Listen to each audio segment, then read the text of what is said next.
And we're live. Okay. Good afternoon. I'd like to call the meeting to order and acknowledge that we are in Treaty 1 territory, the home and traditional lands of the Anishinaabe, Ojibwe, Innu, Cree, and Dakota peoples, and in the national homeland of Red River Métis. Our drinking water comes from Shoal Lake 40 First Nation and Treaty 3 territory. My name is Neil Harden. I'm chairing today's panel. With me in the room is Ian McMahon, and via Zoom is Diane Knight. The recording secretary today is Jason Robertson, and the assessor is Arif Das Muhammad. We will be hearing applications for revision of the assessment role in accordance with the Municipal Assessment Act. The matters for which revision is requested have been described in each application, and we will limit discussion to those matters.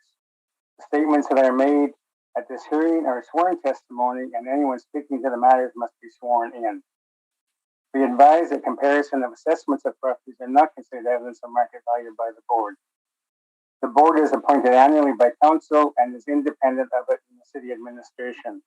It makes its decisions on the basis of the evidence provided at this hearing and issues a written order that be mailed to all parties as soon as possible.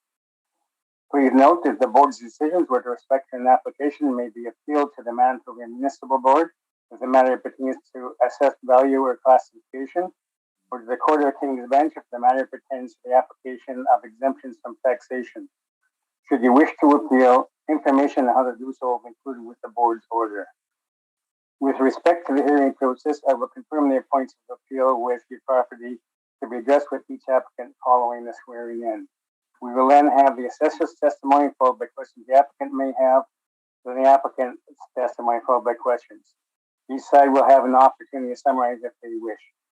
Once all the evidence about an application has been brought forward, the applicant may leave. The process will repeat for each item on the docket today. The session will close after all the applications have been heard, and the board will sorry, I lost my spot. And the board will deliberate in private and make decisions. You'll receive the board's decision by registered mail as soon as possible. As information, all public hearings are live streamed, recorded, and will be part of the public record. We'll be hearing items 2, 3, 4, 5, 7, and 8 on the docket today. Mr. Robertson, can you please affirm the assessor's and applicant's testimony? Mr. Assessor, please state your full name. Arif Das Muhammad. Do you affirm that the evidence you are about to give at this hearing is the truth, the whole truth, and nothing but the truth? I do. Thank you. Mr. Applicant, please state your full name. Ryan Miles Oliveros. Do you affirm that the evidence you are about to give at this hearing is the truth, the whole truth, and nothing but the truth? I do. Thank you. All right, so the first property that we'll be hearing today is 71 Bannister Road, and the issue is assessed value. So, Mr. Das Muhammad, can you please proceed? Good afternoon, everybody. So the first file is 22-1671, roll number 07569071900. Address is 71 Bannister Road. Roll year is 2023. Reference date is April 1st, 2021. Assessed value is $5,205,000. Parcel use code is industrial warehouse. There's one building on one premise. Number of stories is 1. Actual year built and effective year built are both 2009. Wall height is 23 feet. Zoning is M1 manufacturing light. Land area is 96,467 square feet. Plan area is 35,618 square feet. There's no basement. Gross floor area is 35,618 square feet.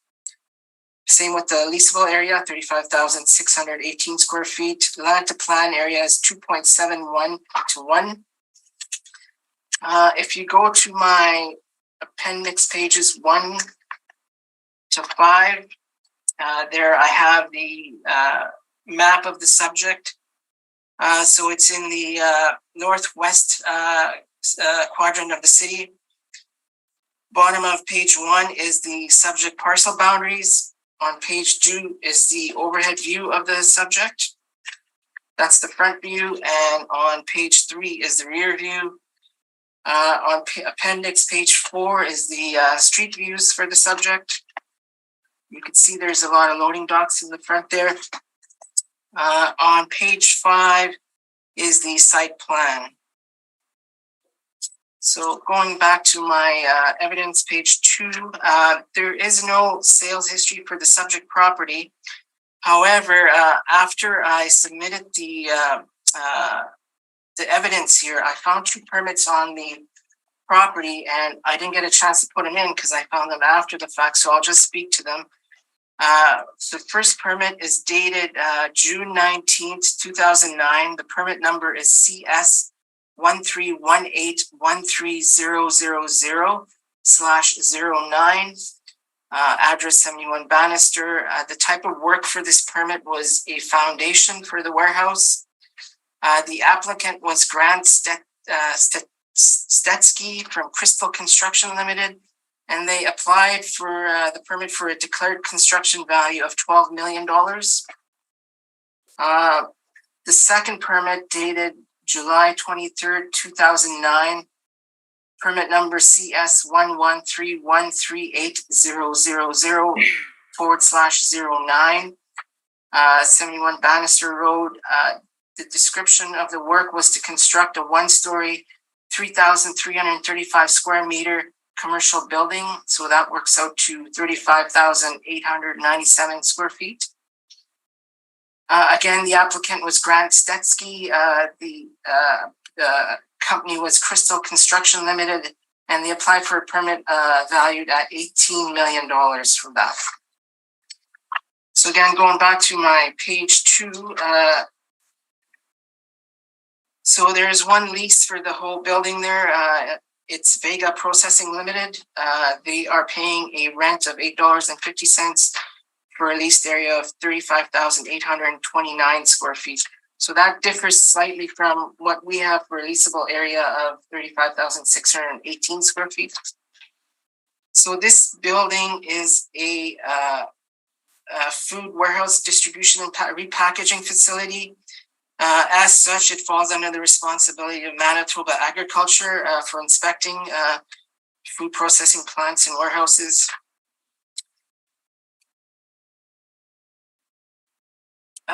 While we're on this page, I'll just take you to my appendix, page 8. We have the tenant roll there.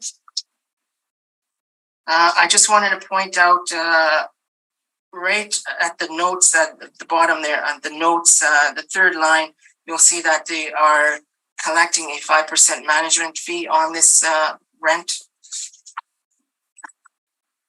So I've had a chance to look at the applicant evidence. On page 3 is my comparables, but I don't think the applicant is contesting our table rent, so I won't go into detail for the comparables. On page 4 is our workup. So we're utilizing a overall net rental value of $8.64. We're allowing for a vacancy of 4%, even though I think there's been 0 vacancy in this building since 2011. We're allowing for a 3% non-recoverable expense and $3.85 for vacancy shortfall. This results in an NOI of $281,082. We're utilizing a cap rate of 5.4% to take into account the age, condition, and market region for the subject. This results in a capitalized value and assessed value of $5,205,000.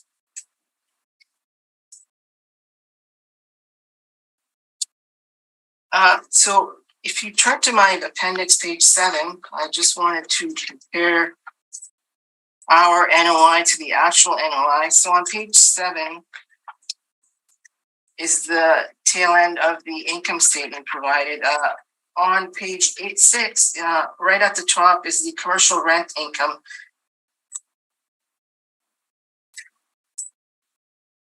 And you'll see that the actual rental income is $304,546 approximately. And after expenses, recoveries and after expenses, they come to a net income of $195,563.30. That's on this following page on Appendix 7, right at the bottom there. So if you take that NOI that they provide and you add back the mortgage interest, which you're not allowed to include in calculating market value, you get a actual NOI of $385,718. So what I did there was I took the net income, the $195,563. I added back the second mortgage interest of $190,155, and that gave me an actual NOI of $385,718. So I had a chance to look at the applicant cap rate. Now, if you were to take the applicant cap rate and the actual NOI, you would end up with a market value of $6,171,499. So comparing that to ours, you'll see that we are less than that at $5,205,000. If you turn to our page or my appendix, page 12,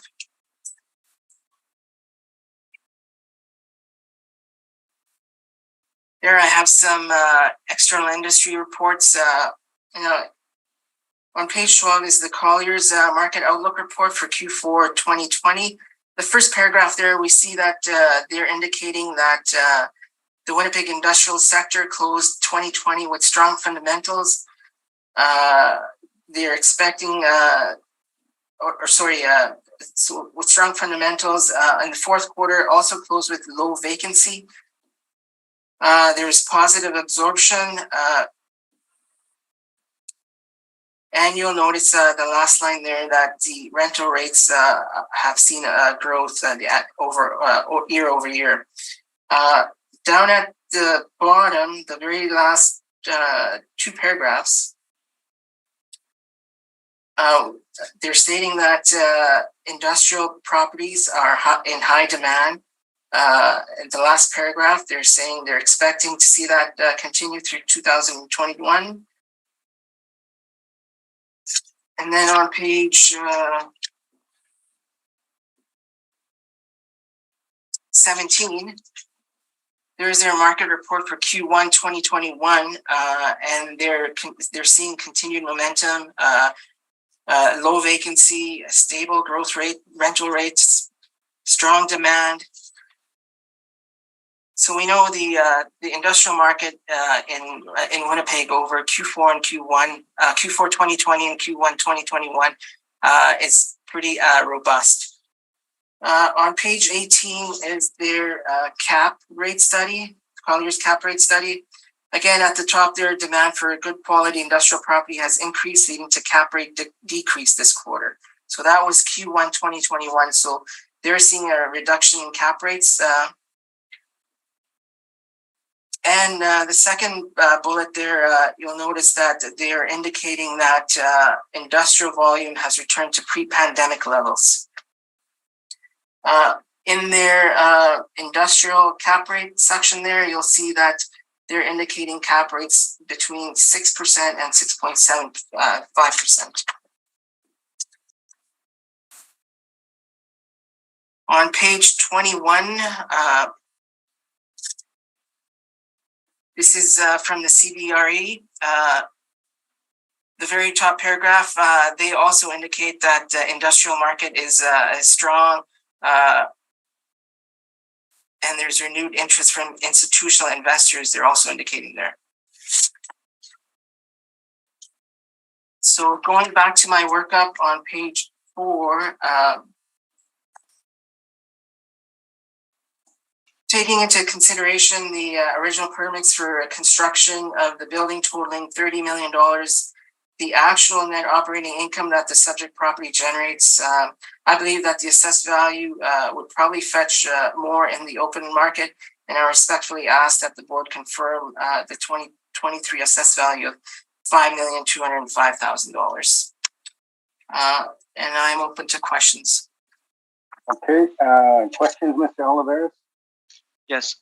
Okay, so I just have a concern with the permit that was brought up in your presentation there, Mr. Das Mohammed. You did not submit that into evidence? Well, I found those permits after I submitted. Yeah, but we shouldn't be speaking to evidence that that either party is not able to review. I haven't had a chance to review the permit, let me interject that it would be considered new evidence, and the board will not press any reliance on that new evidence that wasn't there in the brief to start with. Okay, thank you. All right, so looking at the cap rate you've applied on page 4 here a cap rate of 5.4%. Is that correct? Yes. Okay, and have you provided any cap rate comparables today? We provided our cap rate study on page 6, and you'll note it lies below the 20th percentile for industrial. So our industrial cap rates range from 5.55 to 6 for the 20th and 80th percentile. This one lies just under the 20th percentile. Okay, and the cap rates reported by the brokers have a minimum cap rate here of at least 6%. That's the one reported by Colliers? Yes. Okay. And again, to be clear, you haven't provided any cap rate comparables for us to verify your methodology in deriving these cap rate ranges, correct? This is our cap rate study, and the way we work out our cap rate study is we get information of all the sales in the city. And we have income and expense mailers that are submitted to us annually. So this is how we've generated our cap rates. So I haven't put in specific cap rate reports or cap rates studies for each property. This is what the model has calculated for us. But we really have no way of confirming how you've come up with the incomes for these cap rates and this is the way it's been done. This is the way our cap rate studies have been done, and this is the kind of evidence we provided for many years now. Okay. All right, those are all my questions. Thank you. Okay, Ian, any questions of the? Yes, yes, thank you. I have a question with respect to the cap rate falling below around the 20th percentile or below. What factors go into the calculation of or can you tell us what factors have gone in to provide a cap rate below or in this 20th percentile? The way we work out cap rates is it's based on the age of the building, the condition of the building, the market region of the building, the rent, the income that it generates. So that's how we would come up with a cap rate. So can we assume that the 5.4% cap rate derived indicates a superior building with a superior tenant and a superior location? Yes. Thank you. That's the questions. Oh, do you have another question, Ian? I don't have a question yet. No. Oh, Diane, no questions, Diane? No, not at this time. No. Okay. I have one question, Mr. Das Mohammed.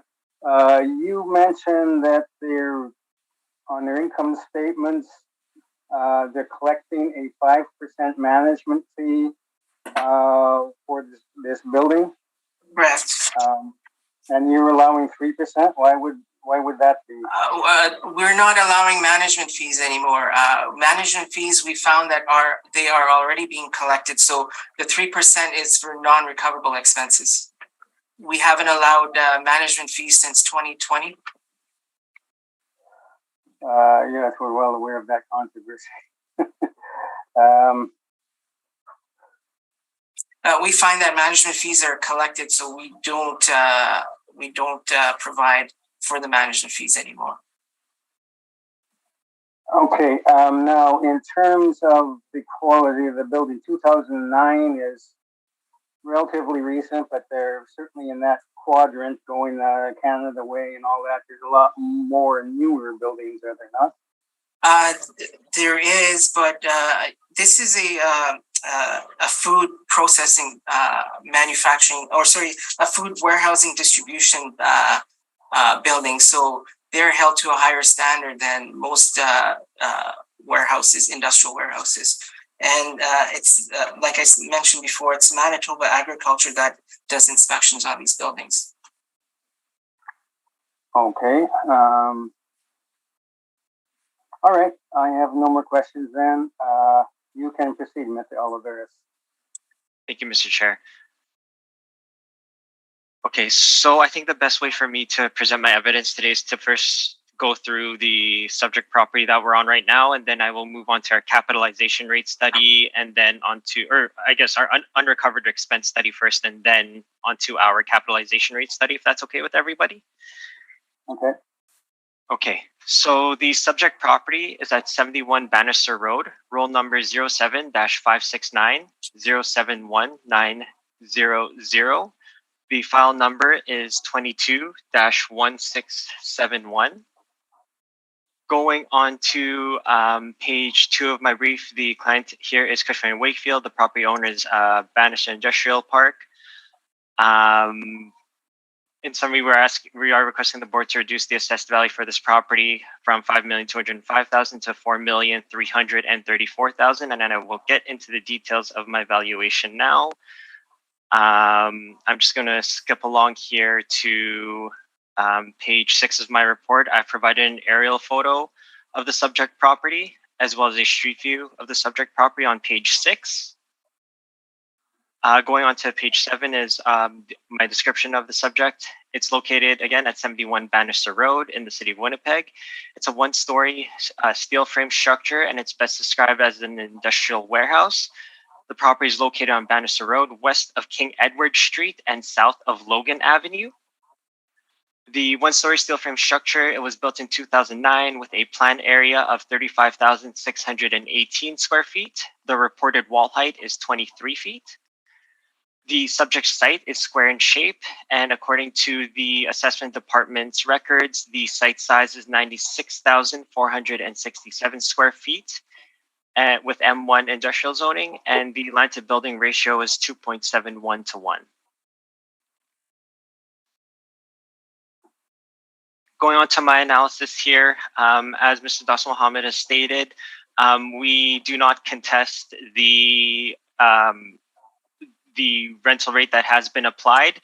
The rent that was being paid as of the reference date was $8.50 a square foot. However, this was for a lease that was signed in March of 2017. So considering the fact that it has been 4 years since the lease has been signed, again, we wouldn't contest the rate of $8.64 a square foot that the model has generated.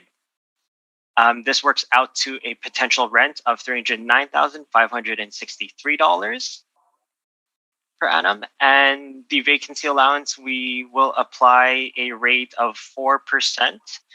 The shortfall rate, $3.85 a square foot. For the non-recovered expenses and other allowances, we have applied 5% for non-recovered and 2% for other for the structural reserves. For the capitalization rate, the city has applied a cap rate of 5.4%. Now, this isn't what I've provided here on page 12 is an excerpt from the capitalization rate study as a whole. We can see here that the cap rates that we have derived range from, just enlarge my screen here, 6.5% to 9.16%. Based on our study, which I will get into, we have applied a capitalization rate of 6.25%. And our final value, I provided an income workup summary on page 14 of my brief, is $4,334,000 rounded. And now I will move on to our non-recoverable expense study. And if you can all let me know when you are ready. Yes, I have it. Perfect. Done. Okay. So going on to page 1 of our non-recovered expense study, what the non-recovered expense is not. The allowance is not an expense relating to the standard management fees charged by the owner or third-party property manager relating to the day-to-day operation of the property. These standard management fees are usually recovered in whole or in part from the tenants unless the tenants are on gross or semi-gross leases. What this expense is and what it has always intended to be is an allowance stabilized expense involving a number of typical non-recoverable expenses relating to the proper and competent operation of the property. These expenses are virtually never recovered from tenants under any circumstances, including tenants who are on a net lease.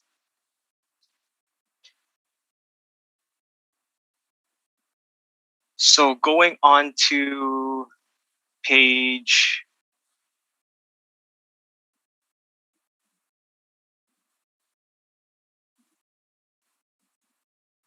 So I'm just losing my place here.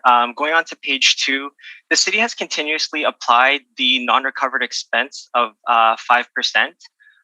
Again, up until the 2020 assessment, as Mr. Das Mohammed has mentioned. And it was only until then that it was removed. And they have provided the appropriate definitions up until the 2006 assessment, but it was more well defined back, I believe, in 19.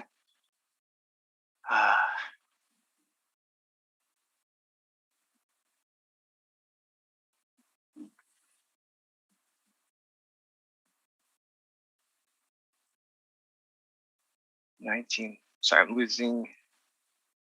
Had it marked down here, but I can't quite find it.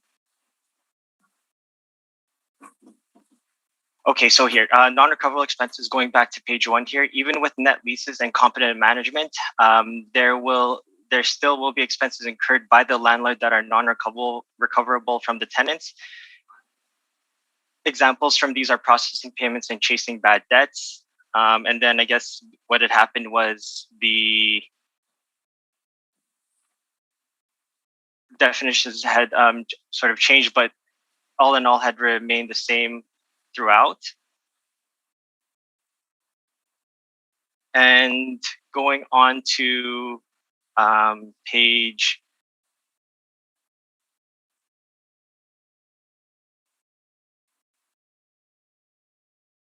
3 of my brief, we can see here that even in appraisal methodology, an allowance for non-recoverable expenses is expected to be applied. It is applied by other assessing authorities, including SAMA and MPAC. And going on to our proof of that the non-recoverable expenses should be applied here. On page 8 here, the most typical non-recoverable expenses shown are typically leasing commissions, tenant improvement allowances, free rent, marketing and advertising, bank service charges and fees, mortgage interest, bad debt expense, professional fees, owner building maintenance, asset management fees, various financing fees, depreciation, utilities for vacant units. But in our analysis, the non-recoverable expenses that we have analyzed here are leasing commissions, professional fees, asset management fees, advertising and marketing. And we can see here on page 10 of my brief, of our non-recovered expense study, that the average of non-recovered expenses is 6.64% and the median is 5.98%. But if we look at the range here, 5% is actually on the low end.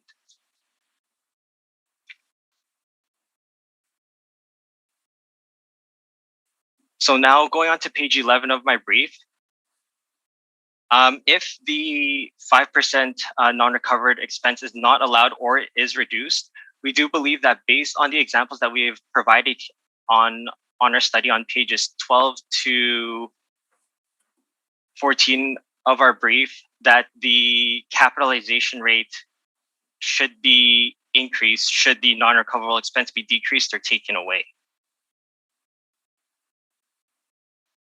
Page 15 just shows that just shows our proof that a structural allowance should be applied here.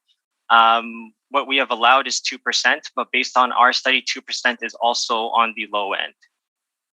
And that concludes my presentation for the non-recovered expense study, and I will move on to my capitalization rate study now. Okay, go ahead. Okay, so page 2 of my brief, just a few words regarding the capitalization rate. So it represents the required rate of return on a real estate investment, and it is influenced by 3 factors, including the investment's income capacity, the investor's expectation for appreciation, and the required rate of return on other investment vehicles. In valuing the subject properties on this docket today, we have used the direct capitalization method, and that is converting a property's income into a value indication. The formula for this is the net operating income divided by the cap rate to arrive at our value. And cap rates can be derived by a number of techniques, but what we have chosen today is the derivation of comparable sales, which I will get into later on. The reference date that we're looking at it is, of course, April 1st of 2021. That's just stated on page 3 here. On page 4 of my brief, it lists the IAAO standards of the sales that we should not consider. So these include sales between relatives or corporate affiliates, partial interest, acquisitions or divestments by large property owners, and leasebacks. And I believe that is an issue that will be raised in another property on this docket. Going on to page 5 of my brief, we have conducted an industrial vacancy and inventory study. So we can see here on the table on page PDF page 5 that inventory is dominated by the manufacturing and investment sector. Going on to page 6, the overall vacancy, we have provided the breakdowns here from the 2020 Johnson report, range between, for the last 10 years, 2.1% to 3.4%. And in December 2020, the vacancy rate was on the high end at 3%. Going on to page 7, for our study of the investment sector, there's approximately 28.5 million square feet of investment property inventory, 37% of which is single tenant and 63% of which is multi-tenant. Most investment properties are in the industrial parks listed in the italicized list here. So those surrounding the James Richardson Airport, the northwestern part of the city, that includes Inkster and North Inkster Industrial Parks. The eastern part of the city surrounding the rail yards, that includes St. Boniface Industrial Park, and the various strips of development to the south along or near McGillivray Boulevard and Wilkes Avenue. Going on to page 8, we can see here that the single tenant vacancy was lower than the multi-tenant vacancy up until 2015, where the circumstances have shifted. So we see that the multi-tenant vacancy, the single tenant vacancy is higher than the multi-tenant. And in December 2020, we can see that there is less of a gap now with the vacancy rates for between multi-tenant and single-tenant properties, a difference of only about 30 basis points. On page 9, we've provided the vacancy rates provided by the brokerage firms and how they split those apart. I'm not going to go through all of that. Going on to page 11.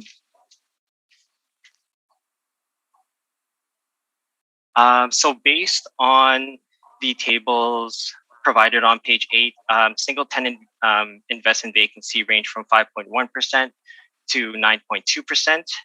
This was an average of 7.21% over the past 10 years. Multi-tenant vacancy rates ranged from 5.8% to 8.1%, an average of 7%. And in our analysis of the cap rates that we have derived, we have generally applied a vacancy and bad debt allowance of 4% to the income streams of the cap rate comparables. I'm going to skip on to pages 14 and 15 here. We have provided the brokerage cap rates, but we have given these limited weight. We have given these cap rates limited weight because they are just very general in nature. And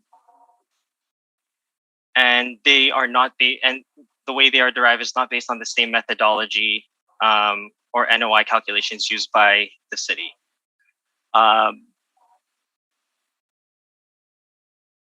Going on to the to mention as well for the Colliers cap rates, they do use closing costs, which would deduct about 25 basis points from each cap rate derived. And skipping on to page 17 of our cap rate study, we can see here the cap rates that we have provided that I had mentioned in my presentation for the subject property. Again, the cap rates range from 6.5% to 9.16%. And we've provided a range of the cap rate categories here. So for Class A, it's 6% to 6.5%. We've applied a rate for the subject at 6.25%. For Class B, 6.5% to 7.5%. And for non-investment grade, 8% plus. And we also allow adjustments for site-specific factors that are listed on page 18. These include location or external factors, site size, land condition, building size, building condition, configuration, strength of the covenant, income forecast, and regulatory factors. And that concludes my presentation. All right, Mr. Das Mohammed, any questions? Did you want to go through your workup? I believe I did with the subject property. Okay, all right. When I presented that, I can just show that quickly again, just to summarize it. That's fine. Yeah, I have a couple of questions. In regards to your cap rate study, you mentioned that value is equal to NOI over cap rate, correct? Correct. Okay, so on your page 12, you have I guess a synopsis of your cap rate study, and you have listed a few cap rates there. Yes. Are you aware that 100 McPhillips, 110 Sutherland, and 1221 Sherwin were all owner occupied before the sale? I was not, no. Okay, so if they're owner occupied, there would be no NOI, I take it, correct? I remember this being brought up before. Yeah, I suppose there would be no NOI. I do have I can provide a rebuttal. We do have the income and expense statements from those properties, and at the time they were fully owner occupied. Okay. What we will do then is complete the questioning, and then you can present your rebuttal evidence on that. Okay. And on your page, on your cap rate study, on your team, I believe, sorry, no, give me 1 second.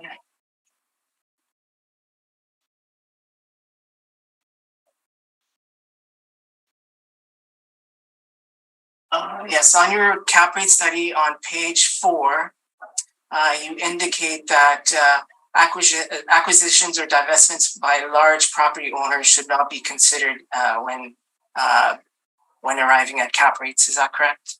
That's correct. So on your page,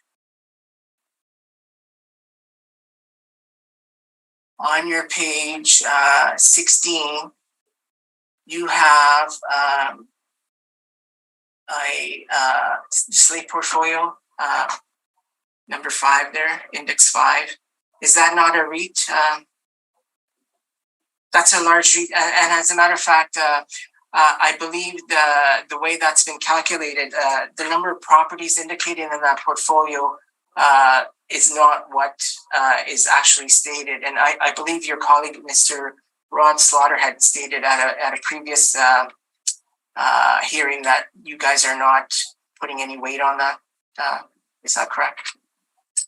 I would say that's correct, but I believe the cap rate there that you're referring to, that would have been from our study from for the 2020 assessment. So I believe we're just trying to show the values there. So I have placed more weight on the more recent sales. Okay, so then you would place more weight on your page 12 of your brief. Then I take it on the 2 properties, I guess that were tenanted by lessors, right? Yes. Okay. And in regards to your non-recoverable, are you aware that I don't think you were around for the 2018 appeal season, were you?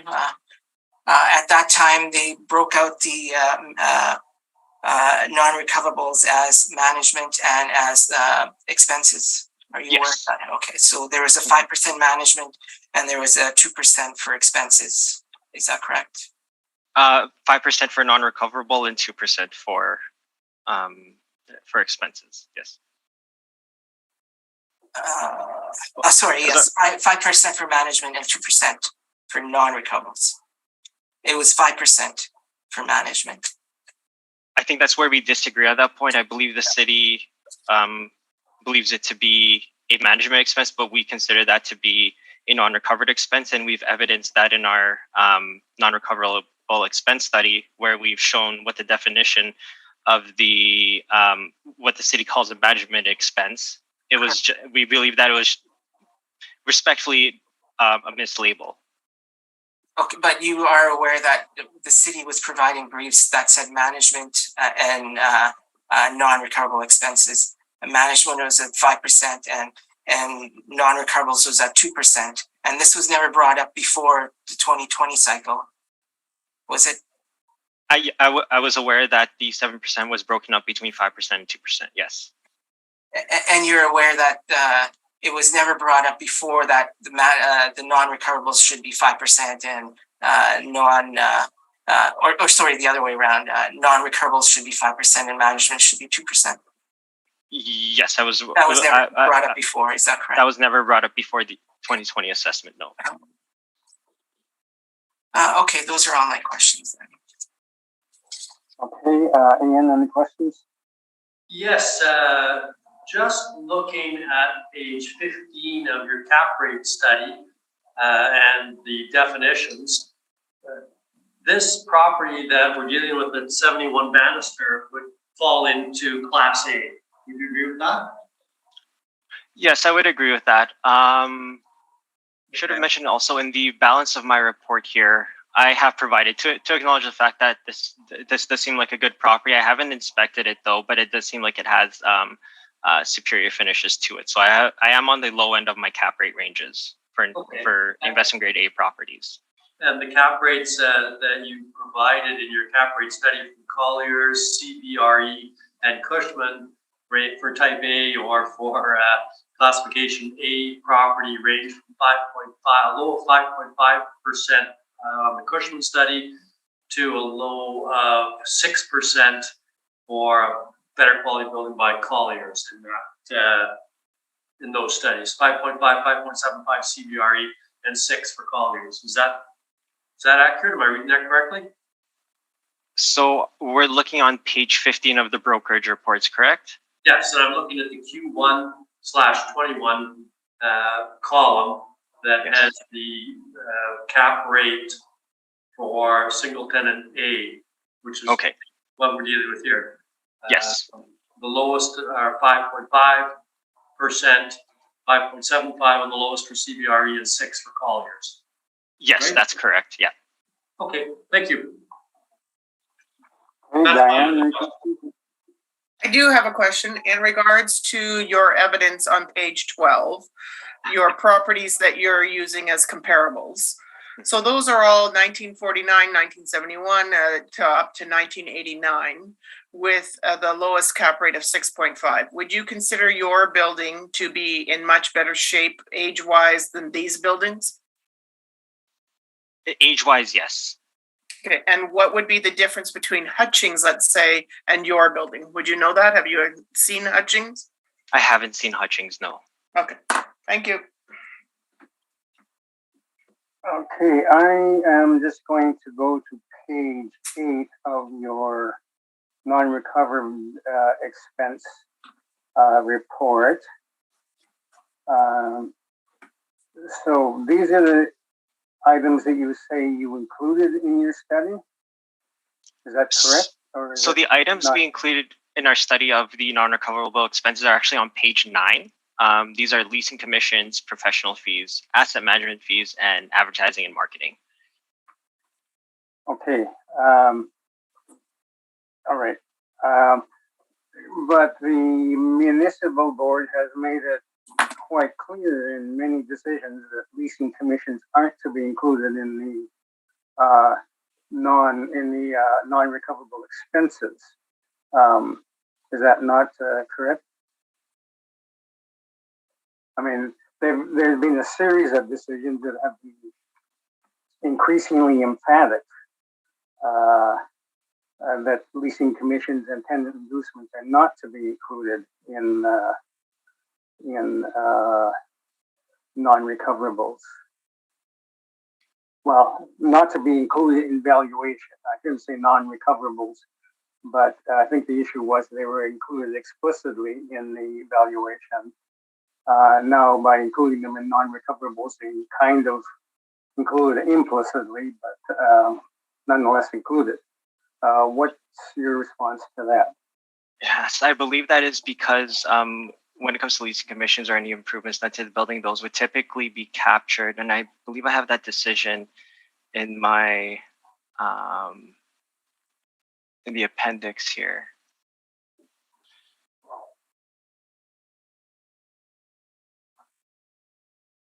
Just got to scroll over. I just have to scroll over to that decision.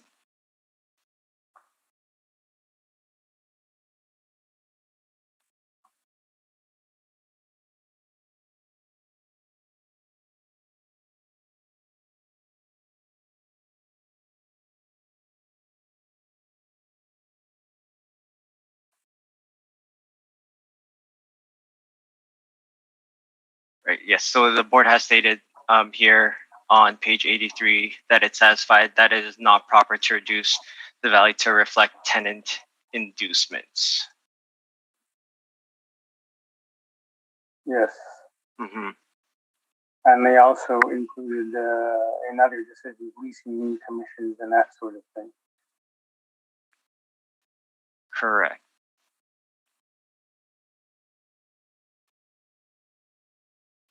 All right. So, do you have any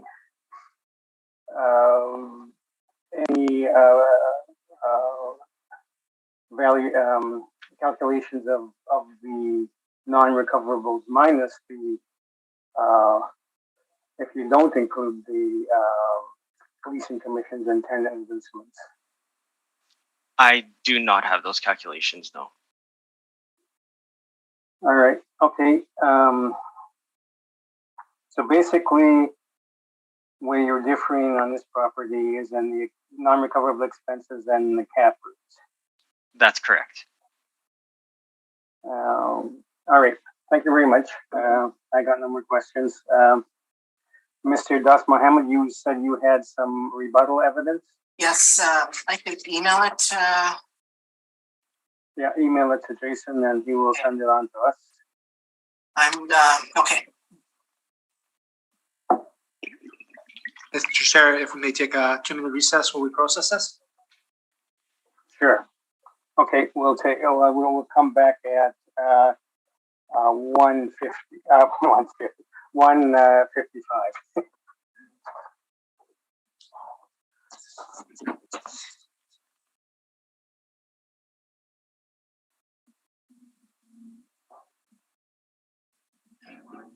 It's a 3-page document, correct? Yes. Okay. Okay, are we live? And we are live. Okay, Mr. Das Mohammed, then you can give your rebuttal. Okay, so this is rebuttal to the cap rate study on page 12 of the applicant evidence. So there's 3 properties there, 100 McPhillips, 110 Sutherland, and 1221 Sherwin. So here in the rebuttal evidence, the first page is 100 McPhillips. So you see the sale date was September 29, 2020. The sale price is right there, but the vendor and the purchaser. So the vendor was Secor Jana Inc. and the purchaser was somebody else. So when Secor submitted their 2019 income expense statement, they indicated that it was fully owner occupied. So if a property is owner occupied, there is no net operating income on owner occupied property. So that was 100 McPhillips. The next page shows 110 Sutherland. So the sale date was January 3rd, 2020. The vendor was Greyhound Canada. So Greyhound submitted their income expense. So I don't know if you can read the date there. May 3rd, 2018 was the due date. And the property owner underneath there says Greyhound Canada Transportation. And if you just scroll down a little bit, they wrote in there down at the bottom. I crossed out the name there. Maybe I should have left it in there. But what it said was Greyhound does not lease property to others at this location. So it's fully owner occupied also. On page 3 there, 1221 Sherwin. Sale date was September 4th, 2018. The vendor was Howden. And then Howden submitted their income expense, which is just below that. You could see in the tenant roll, the very last column, owner occupied has been checked. So this building was also owner occupied. So all 3 of the buildings are owner occupied, and as such, there would be no operating income. So I'm not sure how you can calculate a cap rate without any net operating income. So that was my rebuttal to that. And I'm open to questions. Okay, any questions on the rebuttal, Mr. Oliveris?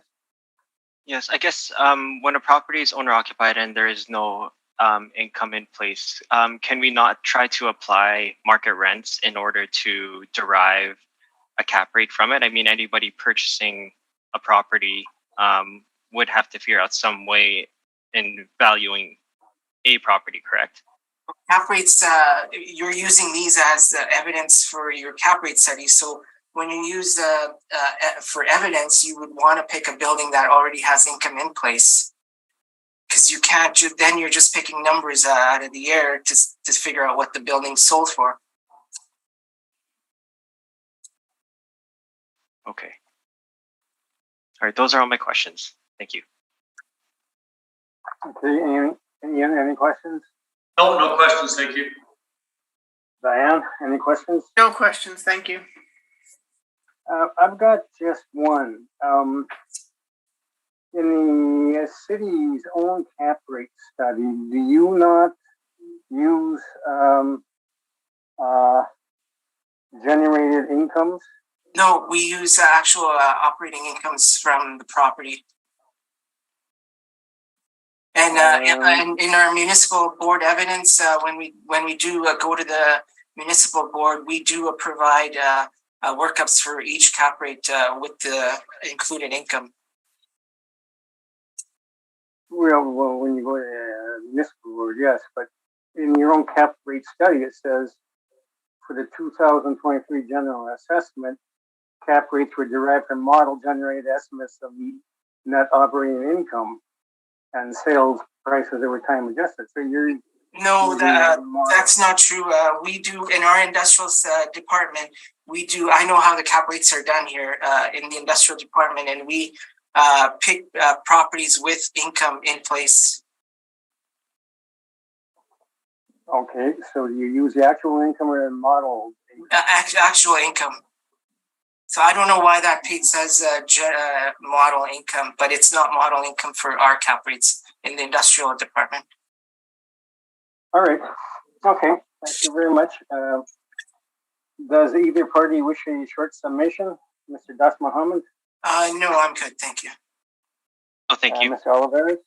Okay. Thank you for that then. We'll go on to our second property, and we will consider the cap rate evidence and the non-recoverable expense evidence as presented for each property today. There'll be no need to repeat in detail those things. So we will go on to 51 Bannister. Let me just open the files. Mr. Chair, if I may interject, I believe this is the one I am just requesting a confirmation.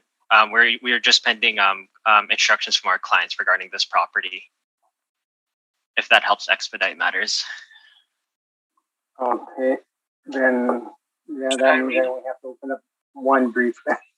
Should I read it into the record? Yes, okay. You have to read the record, yeah. Okay, so file number 221670, roll number 07569072000. Address is 51 Bannister, roll year is 2023, reference date is April 1st, 2021. We are assessing the property at $2,651,000, and I believe the applicant is asking for confirmation. Okay. Thank you very much for that. Then we will not. Are there any questions from the panel on this property? No, sir.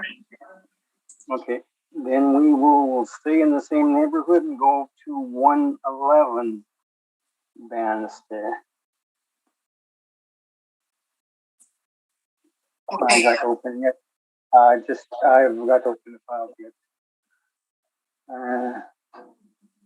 Item 4, 111 Bannister. I would also need a minute because my computer is not fast enough to catch up. Okay, I'm ready to go. Okay, you may proceed then, Mr. Das Mohammed. Okay, file number 22-2870.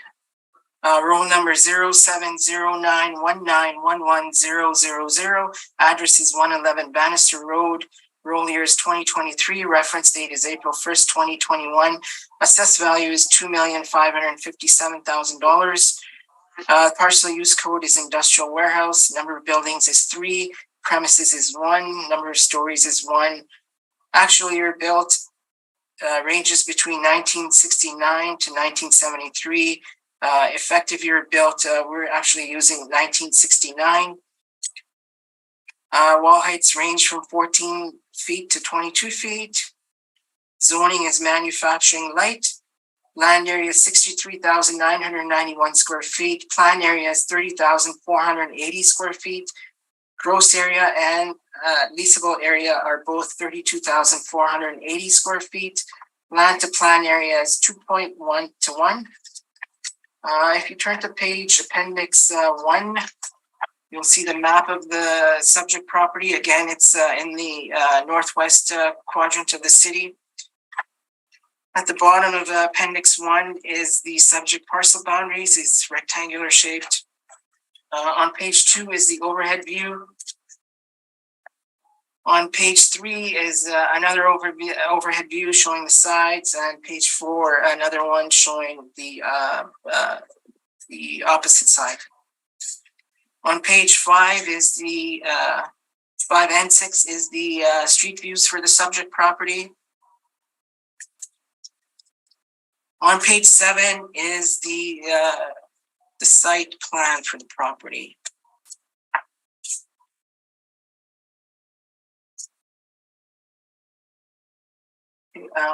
While we're here, I'll just on page 8, appendix 8 and 9, you'll note that the pandemic has not impacted the property at all, as per the owner's submission of the COVID-19 supplemental questionnaire. On page 2, you'll see that there is no sales history on the subject property, and there are no leases, as this is a fully owner-occupied property. On page 3 are my comparables. So all comparables are storage warehouses, storage warehouse industrial properties. All leases are current in relation to the reference date. Year built ranges from 1952 to 1973. Average wall heights range from 12 feet to 22 feet. Leasable areas range from approximately 20,900 square feet to approximately 36,000 square feet. And net rents range from $5.75 per square foot to $7.95 per square foot, with an average of $6.97 per square foot. On the following page is our workup. So we're utilizing an overall net rental rate of $5.83 per square foot. We're allowing for 4% vacancy loss, even though it's fully owner occupied. We're allowing for 3% non-recoverable expenses and $3.85 for a vacancy shortfall per square foot. This results in an NOI of $171,328. We're utilizing a cap rate of 6.7% to take into account the age, condition, market region of this subject. Again, as per the external industry reports, we know the trend for cap rates has been lowered due to the demand in industrial properties. So this results in a rounded capitalized value and assessed value of $2,557,000. So on the on page 5, I have a history of the assessment of the appeals for this subject property. So you'll see in 2018, 2019, we had it assessed at $2,047,000. The board reduced it a little bit, and the cap rate, they reduced it based on the cap rate of 7%, and that was also an Altus appeal. For the 2020 to 2022 roll years, we had it appraised at $2,309,000, and the board reduced it based on a recommendation from the assessment department. Again, the agent here was Altus, and now we have an assessment of $2.557 million. So, given the strong state of the industrial market over the last number of years, and the trend to lower cap rates,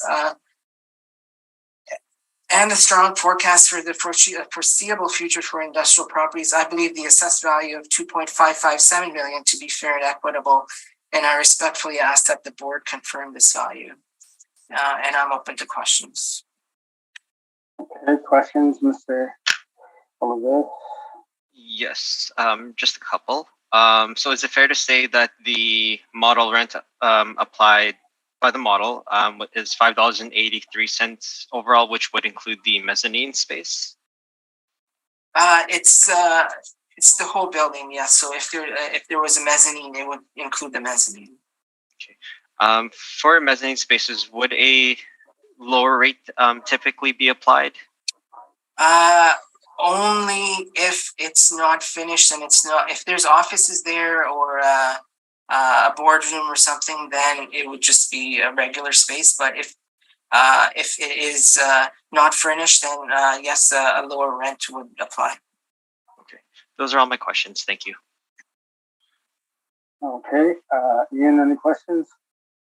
Just a follow-up with your rent comparables of 1313 King Edward on page 3 of your report. Are all of those consistent wall heights, or are those average wall heights with variations such as the subject property we have here? Those are average wall heights. So when the system gives us a wall height for that property, it would be the average of that property. And the average wall height of this subject property, 111 Bannister, do you have that, or is that? No, but if you look at our or my street view on page 6, you'll see that the front part is the office, and then there's, I guess, the warehouse in the back, and one of the sections is a little higher than the other two sections there. Okay, thank you. All right, Diane, any questions? I have no questions at this time. Thank you. Okay, and I have no questions, so you can proceed, Mr. Oliveris. Okay, so the subject property is 111 Bannister Road, roll number 07-0919-11000. We're looking at the 2023 Realty Assessment. The file number is 22-2870. We are requesting support on page 2 of my brief to reduce the assessed value from $2,557,000 to $2,137,000. And I have provided an aerial map and photos of the subject property on pages 6 to 7 of my brief. And going on to page 8, I haven't inspected the property, but okay, so it's located at 111 Bannister Road in the city of Winnipeg, and it is a one-story with part mezzanine, part masonry wall, part metal frame structure, presently best described as an industrial warehouse. It's located on Bannister Road, west of King Edward Street and south of Logan Avenue. The original masonry structure was built in 1969 with two distinct components. The first is the front office section with a planned and gross floor area of 4,800 square feet and a reported wall height of 14 feet. The second is reported with a planned area of 16,800 square feet, and the mezzanine area is 2,000 square feet, and for a total gross floor area of 18,800 square feet. The reported wall height is 22 feet. However, this is believed to be an error as more than half of the structure appears to have a wall height closer to 19 feet. There was a metal frame addition constructed on the north end of the original structure in 1973 with a planned and gross floor area of 8,880 square feet and a reported wall height of 16 feet. The assessment department records has assigned an effective year built of 1969.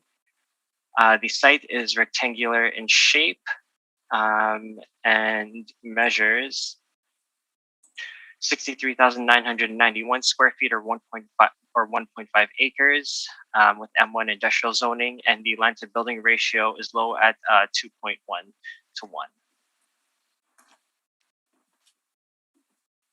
Going on to my evaluation on page 12. So the subject property, it was owner occupied with related corporations as of the reference date. So we conducted market research and we found the comparable rents.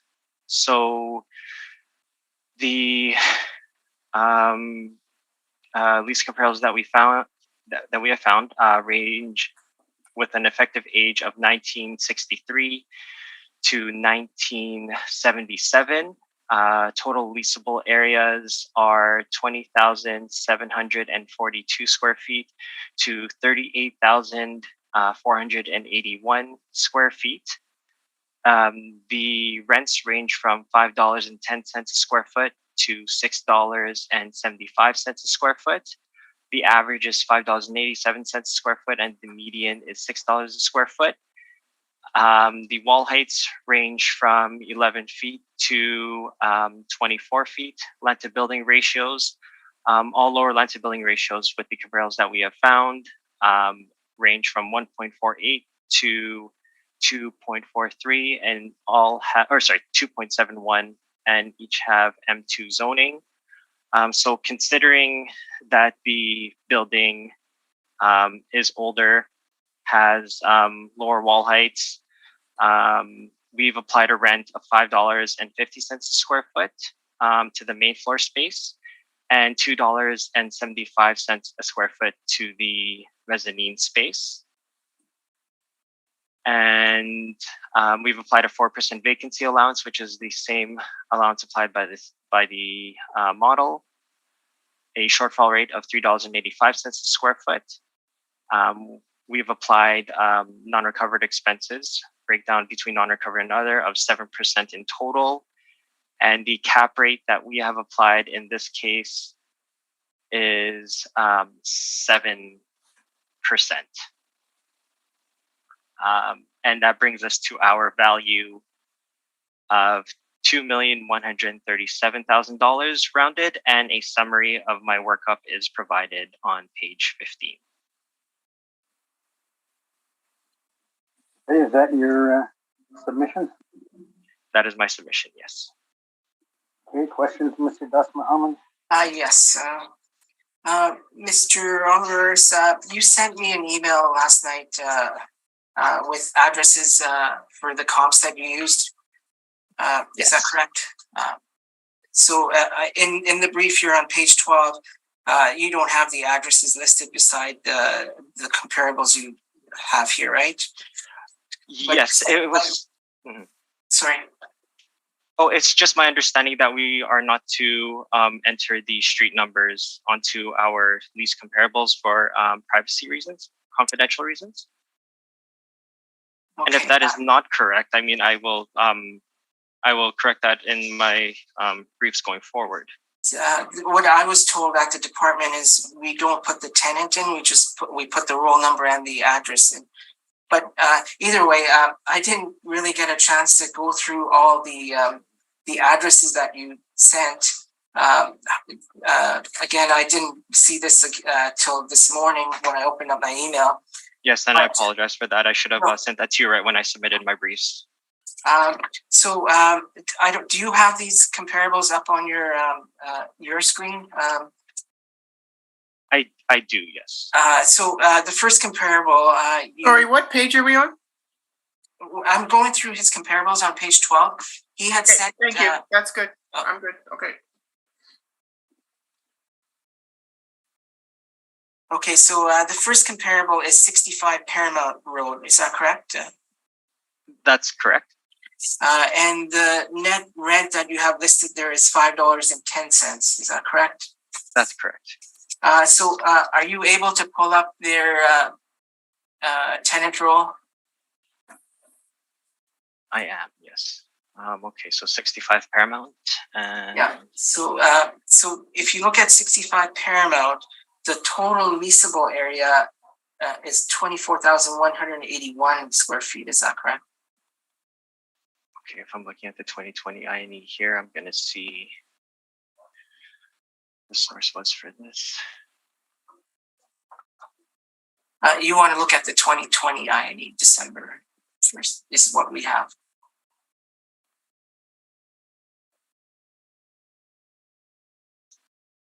Okay, so I'm looking at the lease for this specific unit. I do have a lease here, 33,200 square feet. Okay, in our income and expense, they list unit 65 and 67 as 24,000 square feet. The unit that you suggest, that 33,200 square feet, is actually unit 115. Is that correct? That's correct, yes.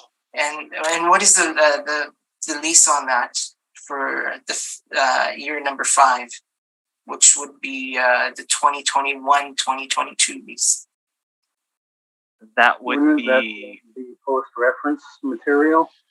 It's March 1st, the rent is March 1st, 2021. So that's it's before. All right. right. So the lease for year 5, so $5.60 a square Okay, foot. so, and you have $5.10, which is incorrect, right? It was an older lease, yes.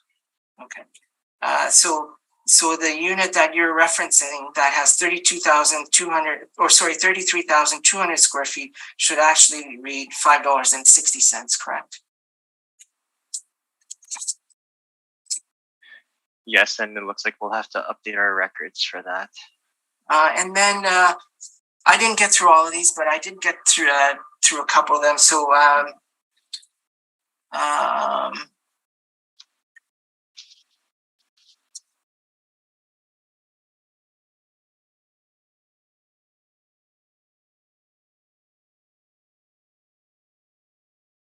so 1750 Inkster.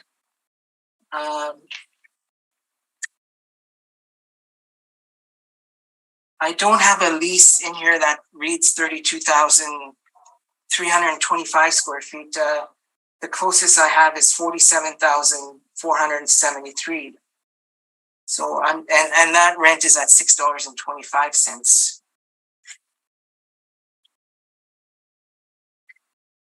Okay, so 1750 Inkster.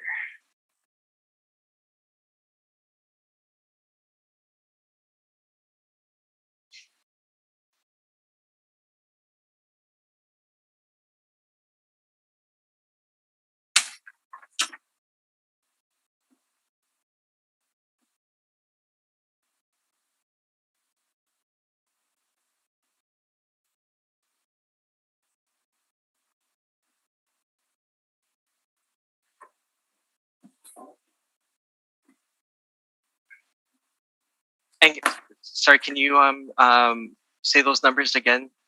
So for 1750 Inkster, the total lease area that we have that they submitted is 47,473 square feet at $6.25.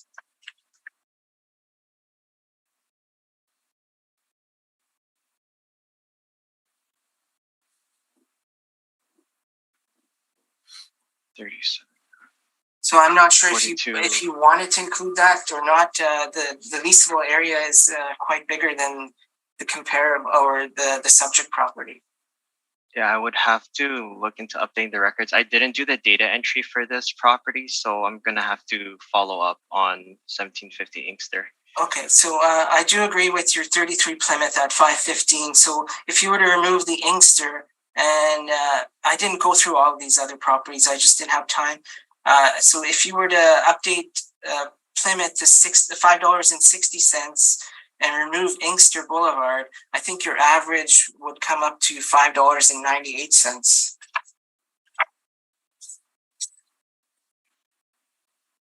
So if I removed Inkster and corrected that to 560, that's correct. Yes. And then yeah, so that's like I said, I didn't get through all of these. If you look at, in your opinion, have cap rates gone up or down over the last few years, or say since 2018? According to our cap rate study, there's been a slight compression. Okay. In the cap so this property was heard at the board for 2018 and 2019 roll years, and the Mr. Das Mohammed, I must caution that we don't put any reliance on previous board decisions or previous assessments. Okay. Okay, those are all the questions I have. All right, Ian, any questions of the appellant? No questions, thank you. Diane, any questions of the appellant? No questions, thank you. Okay, thank you very much.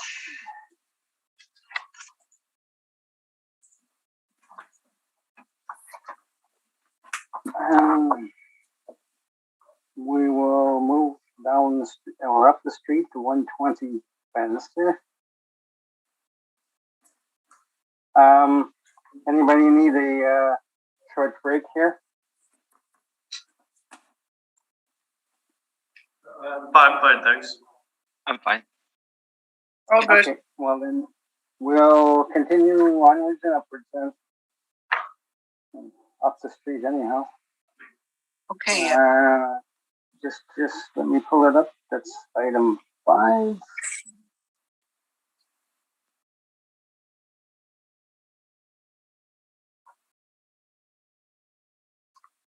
Okay, you can begin. Okay, Board of Revision file number 22-958, roll number 0709191300. Address is 120 Bannister Road. Roll year is 2023. Reference date is April 1st, 2021. Assessed value is $2,917,000. Parcel use is industrial warehouse. Number of buildings is 2. Number of premises is 7. Number of buildings is 1. Actual year built, effective year built is 1974. Wall height is 18 feet. Zoning is M1 manufacturing light. Land area is 98,540 square feet. Plan area is 31,840 square feet. Gross floor area is 31,840 square feet, and leasable area is 32,000 square feet. Land to plan area is 3.09 to 1. On appendix pages 1 to 5, I have the map on the appendix 1. Again, it's in the northwestern quadrant of the city. At the bottom of appendix 1 is the subject parcel boundaries. Then on page 2 is the subject aerial views. And also on page 3, and then on page 9 is the street view, and on page 5 is the site plan.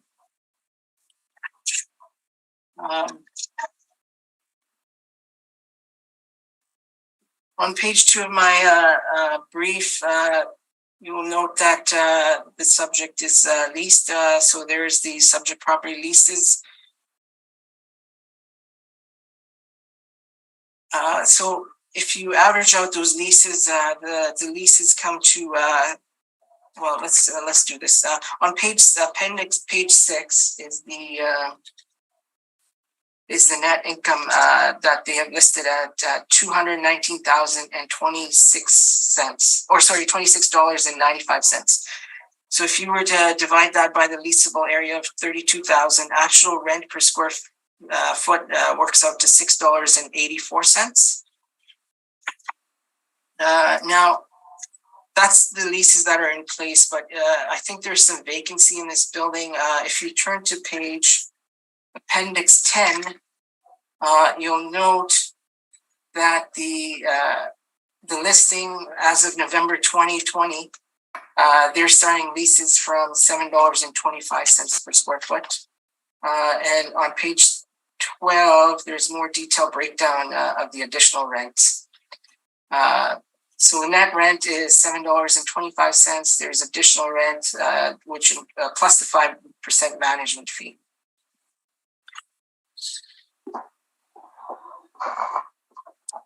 I worked out one more calculation. If you go back to page 6, so the management fee that they collected, which was recovered on page 6, they list as $18,358.90. If you were to divide that by the net rental income, you would see that actual management fee collected was 8%, 8.38%.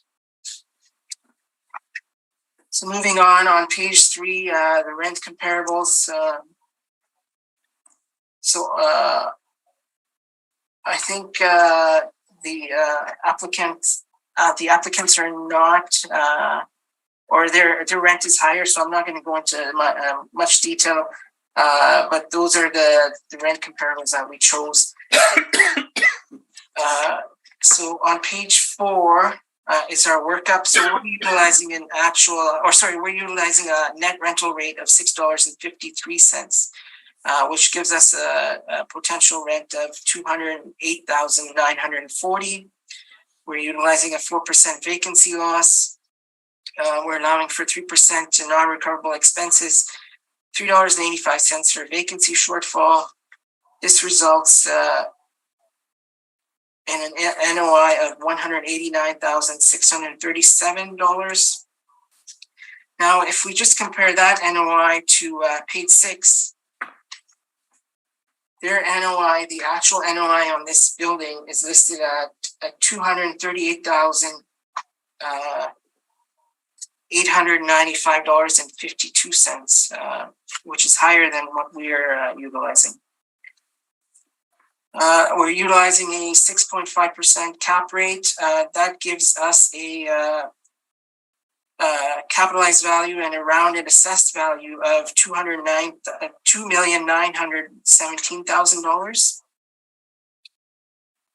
So if we were to use our cap rate and the actual NOI that they list, I think the property would come in somewhere around $3.675 million. And then on the following page is the history of the subject appeals.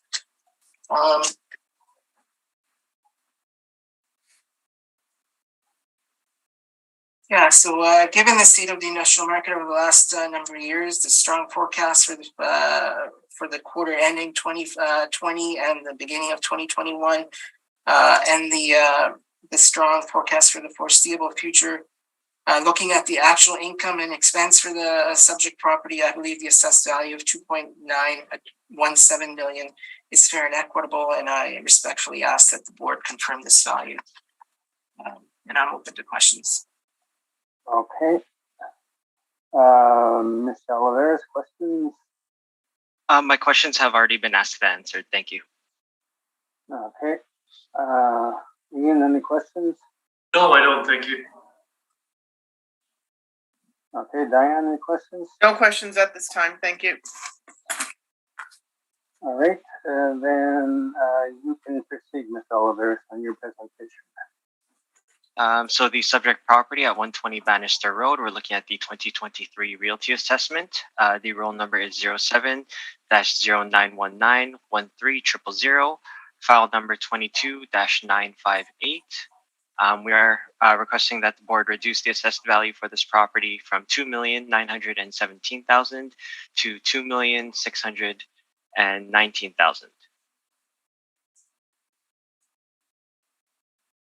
On page 6 of my brief, I've provided an aerial photo of the subject property and a photo as well on page 6.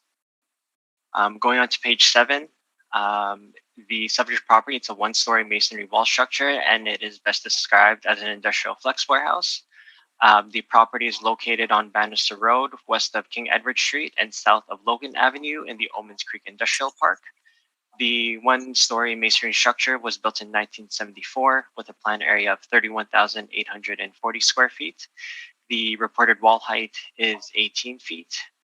The assessment department has assigned an effective year built of 1974.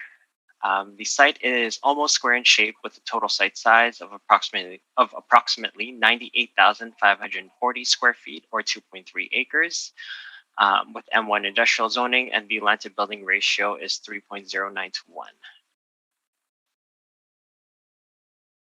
So going on to my workup here, the city, they have applied a rent of $6.53 per square foot overall, or $208,940,000 per annum.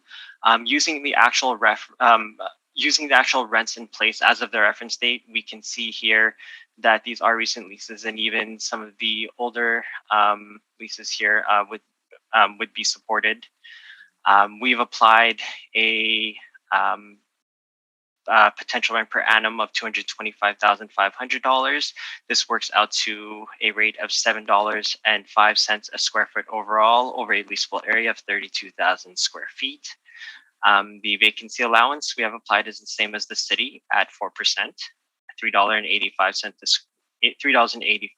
per square foot shortfall, 7% total for non-recovered and other expenses. And the cap rate that we have applied to the subject is 7.5%. I provided a summary on page 14 of my brief. And we're asking again the board to reduce the assessed value to $2,619,000. And the balance of Okay. my brief is just the assessment details and the income and rent roll information. Okay, questions, Mr. Das Mohammed?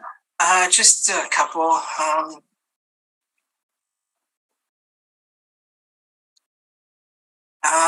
In regards to your cap rate, I guess you are using your study which you provided on page 12. Yes.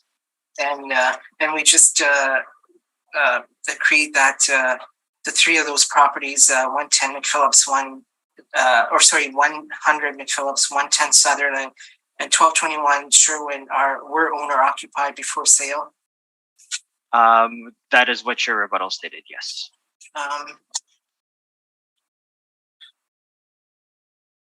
I just had one question, and maybe I don't know if you can answer it or not.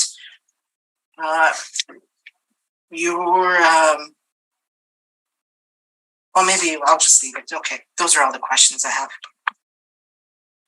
Thank you. Okay. Ian, any questions? A couple of questions with respect to the cap rate.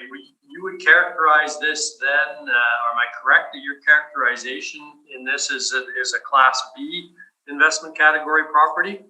Correct.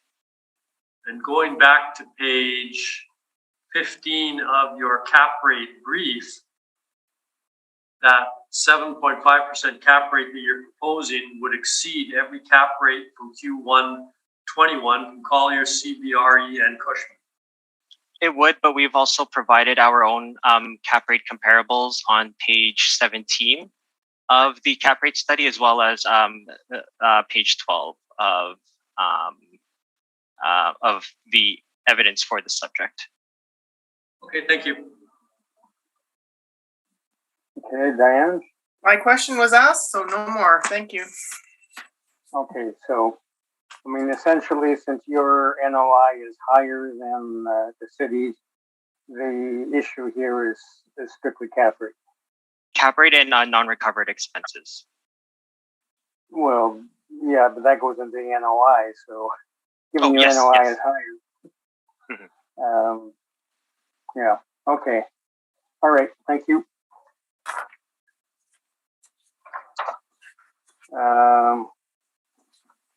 Sylvan Way is with John, so we go on to 35 Winfield.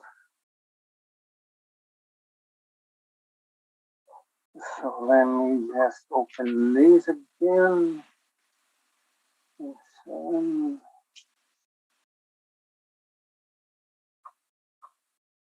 Okay, on 35 Winfield. You can proceed, Mr. Dasmaham. Okay, Board of Revision file number, 22-2478. Roll number is 13095314500. Address is 35 Winfield Way. Roll year is 2023. Reference date is April 1st, 2021.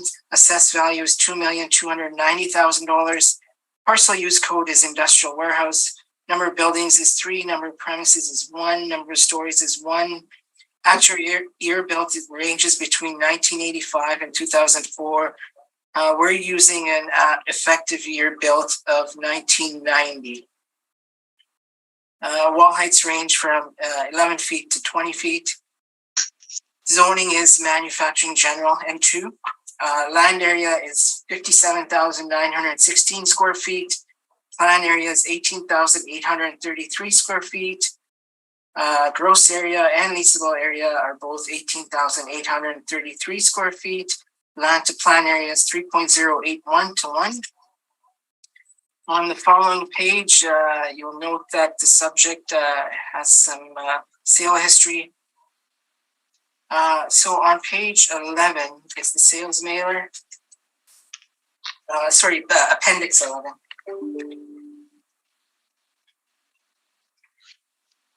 So you'll note question number 3, the sale was an arm's length open market transaction. There's no leasebacks on the, for question number 6, there's no leasebacks on the property at the time of sale.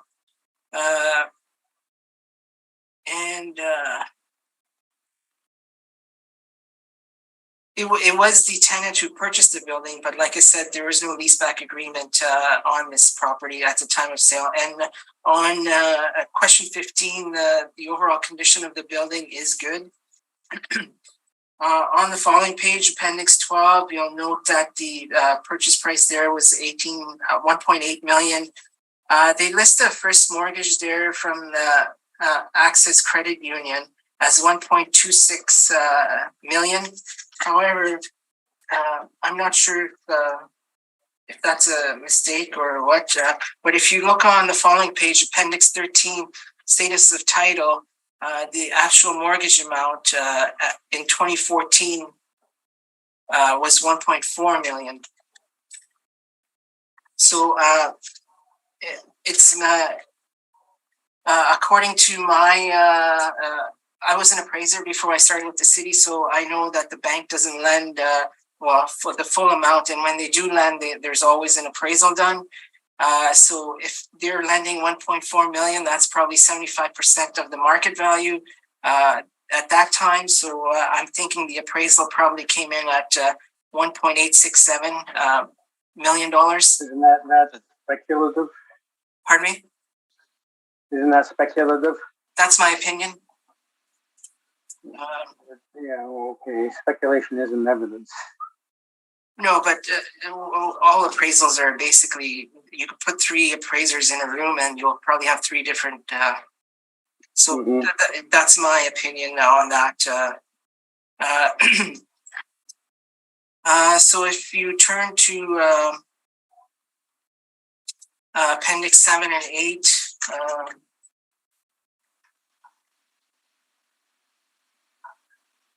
so they don't say it here. They say that this is a net lease, and the tenant is Creative and Jenny's Bakery, and the property owner is 5495262 Manitoba Limited.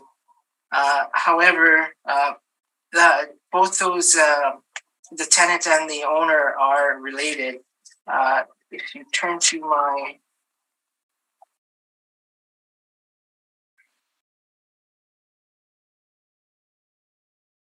it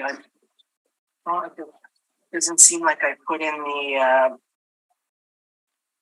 title search. If you do a title search on the property, it is an owner-occupied building. Maybe maybe Mr. Oliveris can confirm that when it comes time.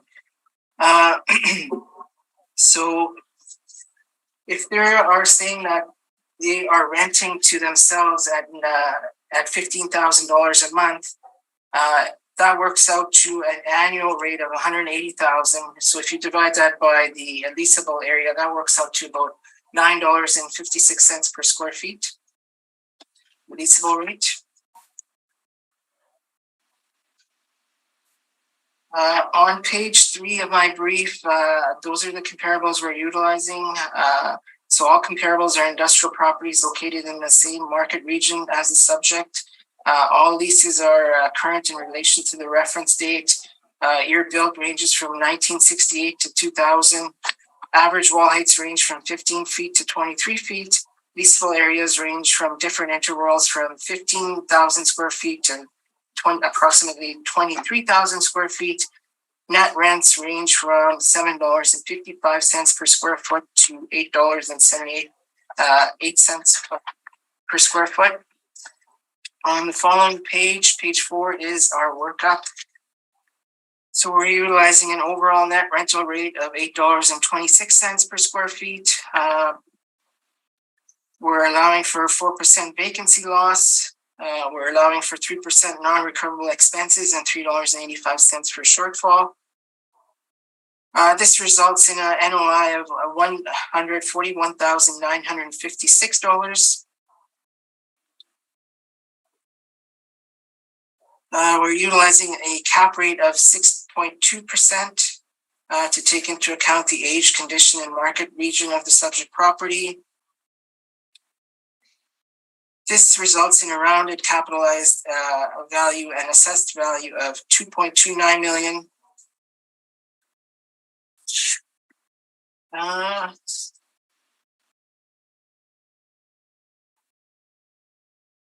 If you turn to page Appendix 9, you'll note that there has been no impact from COVID or the pandemic as per their COVID-19 supplemental questionnaire. So considering the strong state of the industrial market over the last number of years and the forecasts for the foreseeable future, the actual net rental rate that's being utilized by the applicants to flow income from one company to another, I believe the assessed value of $2.29 million to be fair and equitable, and I respectfully ask that the board confirm this value. And I'm open to questions. Any questions, Mr. Olivers? Yes, so I do want to look into that sale here on appendix page 11 of your brief. So it says here, question 10, did the purchaser occupy all or part of the property prior to purchase? They have checked off yes there, correct? Right. Okay, and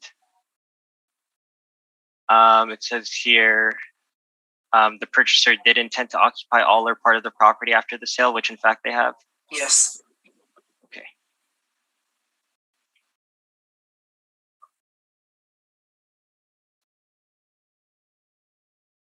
And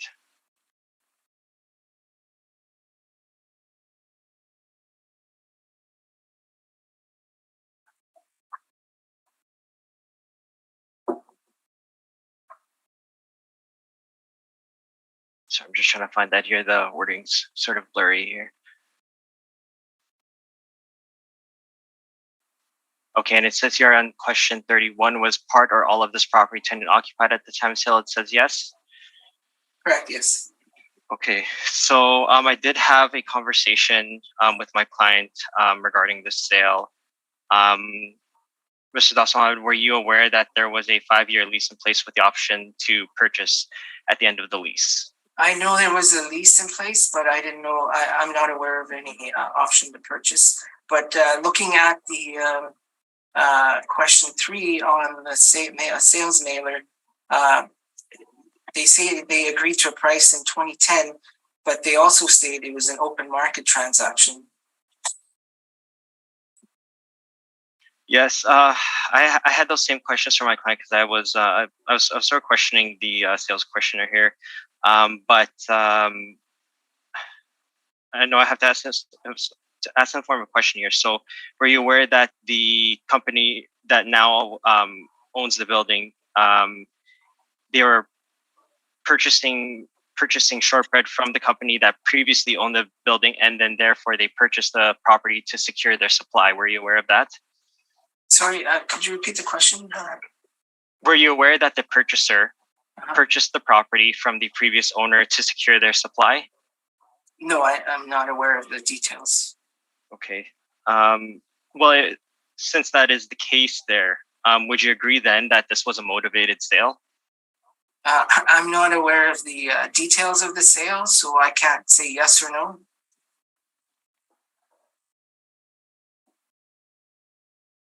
Okay, those are all my questions. Thank you.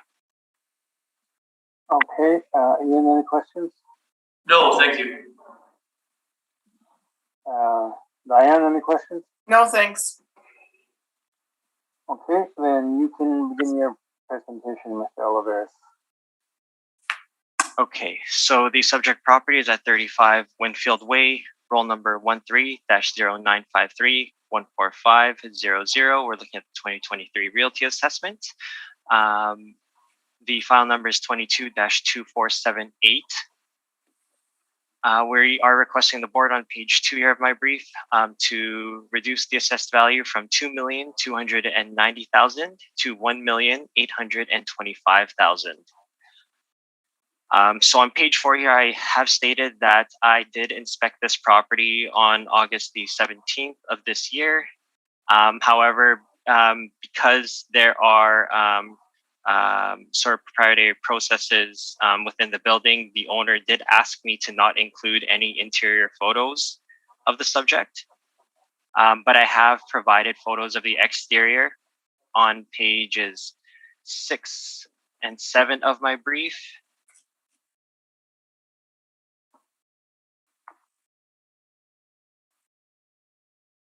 So looking at the photos here, we can see that there's sort of an inefficient access egress to the rear of the site here. On page 7, the land is undeveloped. So just to make note of that there. Looking at the aerial photograph, the property does back onto a creek. I'm not sure what the setback requirements would be for a property that does back onto a creek. Going to page 8, so the subject, it's located south of Owens Creek Boulevard in the Owens Creek Industrial Park. The property is best described as a warehouse facility, and the subject site is improved with a light manufacturing warehouse and warehouse storage building constructed over a period of years and of various construction materials, which is shown in my table here. So building 1 was constructed in 1985 and is a wood frame structure. The plant area is 10,800 square feet. And again, it's just 1 story there. So the wall height is 20 feet. The second building was constructed in 1996 with a plant area of 3,690 square feet with a wall height of 20 feet. And the last portion built in 2004 with a plant area of 4,343 square feet with a wall height of 11 feet, with a total area of 18,833 square feet, which is also equal to the leasable area. There are 2 dock level and 2 grade level loading doors at the front. Northeast side of the property, there are also 2 dock level doors on the northwest side of the property. However, as you have seen from the pictures, access to these doors is inefficient due to the orientation of the site to the adjacent properties at 29 Winfield Way and 199 Owens Creek Boulevard. The city has assigned an effective year built of 1990. The subject site, it's irregular in shape with the total site size of approximately 57,916 square feet with M2 zoning, and the land to building ratio is 3.08 to 1.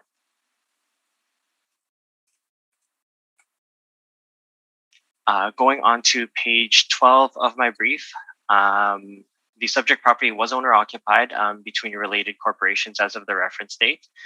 Again, I had this conversation with my client. And so we had to conduct market research in order to determine a market rent for the subject. So the comparables we've identified range in effective age from 1975 to 2000. The total leasable areas range from 19,336 square feet to 24,750 square feet.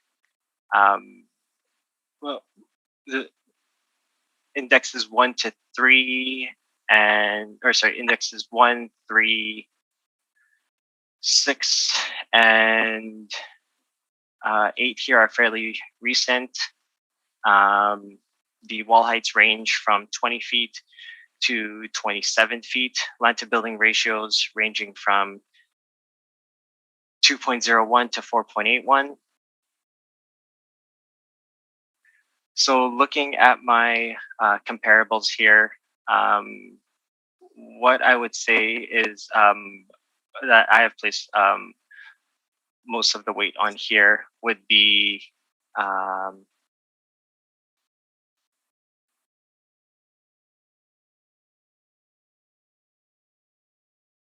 index number 7 and index 8, just given their land to building ratios. I do understand that index 7 is slightly or is older than the subject. But again, looking at index 8, it was built in, has an effective year signed of 2000. And that has a 25-foot wall height and a 3.15 land to building ratio, whereas the subject is sitting at wall heights between 11 feet to 20 feet. So based on these cap rate comparables, and the range of our cap rate comparables, rent comparables, they range from $5.25 a square foot to $8 a square foot. The average is $6.59 a square foot, and the median is $6.55 per square foot. And so based on these lease comparables, we are assigning a lease rate of $7.50 a square foot, 4% for vacancy allowance, the same as the city, $3.85 a square foot for shortfall, 7% for non-recovered expenses.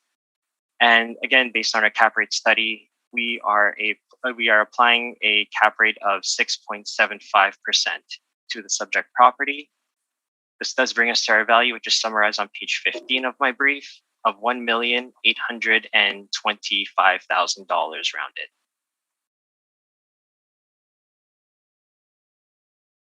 And that concludes my presentation. Thank you very much. Okay. Questions, Mr. Das Mohammed? Yes. Mr. Alders, you asked your client questions in regards to the sales mailer you indicated. Yes. The mortgage is on the building, is that correct? And not on the business?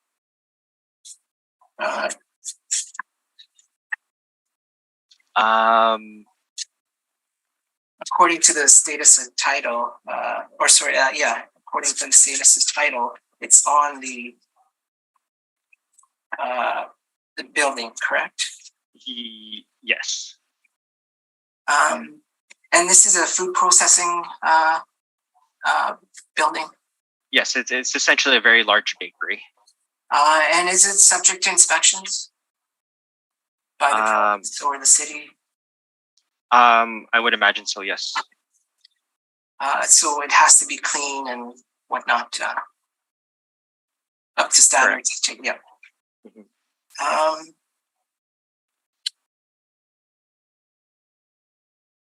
Also, I don't know if you can answer this question or if you asked your client the questions. Generally accepted accounting principles indicate transactions should happen at fair market value. I'm just wondering why they are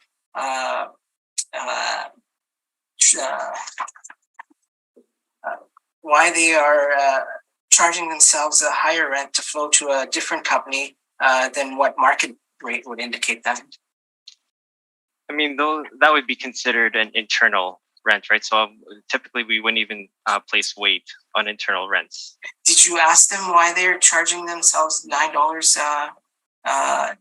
What is it? $9.56? I did not. And then in regards to your cap rate, you got that from your cap rate study, correct? On page 13 of your brief? Yes.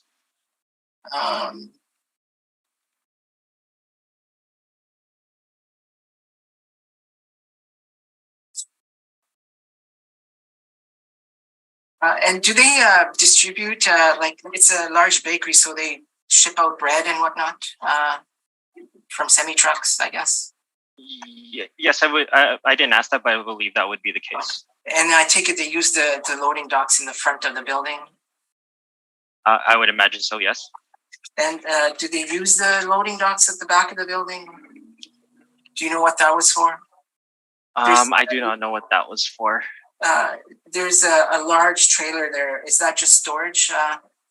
Used for storage at the back of the building? I'm not sure. It looks like it's been sitting there for a while, though. They might just have some trouble wheeling. So it doesn't move out of there, does it? No. Yeah, those are all the questions I have.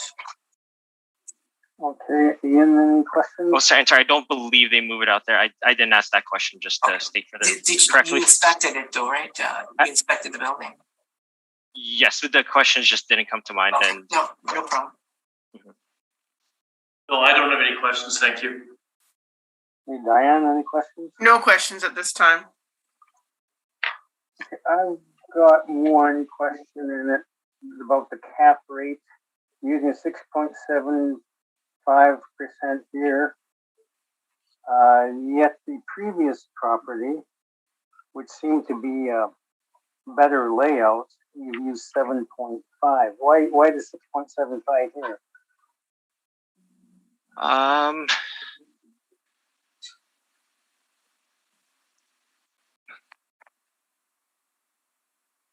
mean, it was looking at. I did look at previous board decisions to try to figure out a fair value for this. It's a 90s build, single occupancy.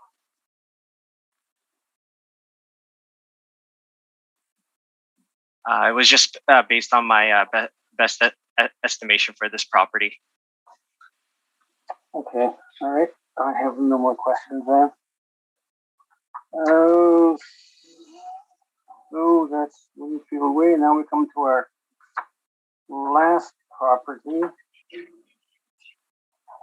which will be 1832A King Edward.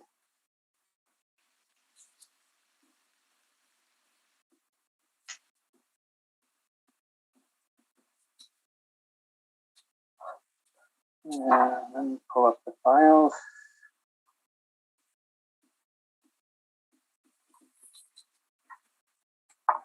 Okay, Mr. Das Muhammad, you can begin.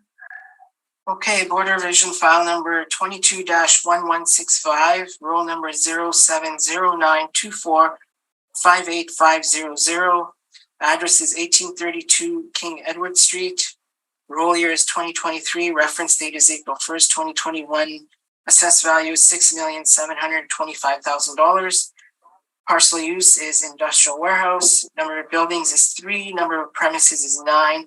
Number of stories is 1. Actual year built ranges between 1977 and 1979. We're utilizing the effective year built of 1978. Wall height is 21 feet. And zoning is M1 manufacturing light. Land area is 209,537 square feet. Plan area is 74,025 square feet. Gross floor area is 74,025 square feet. Leasable area is 73,819 square feet. Land to plan area is 2.83 to 1. On appendix pages 1 to 5, I have the map of the subject area. Again, subject is located in the northwest quadrant of the city. It's a rectangular shape as the subject parcel boundaries indicate. On page 2, appendix 2, there's the overhead views of the building. Same with page 3. And then on page 4 is the street view of the building. On page 5 is the site plan. So on page 2 of my brief, there's the subject sale history. So this property was part of a parcel of properties that were sold to a REIT. If you look on page appendix 18, we have a sales mailer for the subject property. So it was sold to Artis Winnipeg Industrial REIT, I guess, and they indicated that the purchase price that they put on this building was $3,435,513, and that was back in 2008.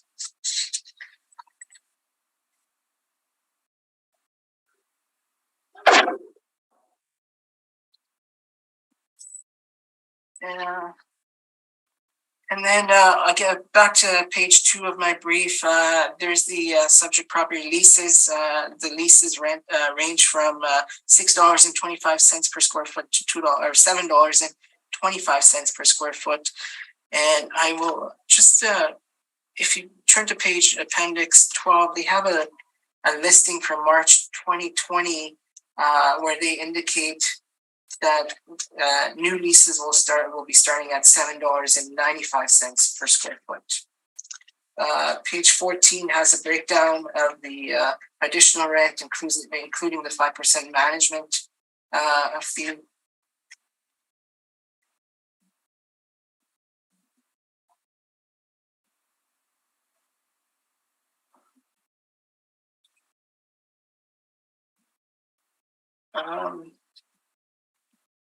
While we're at the management fee, if you look at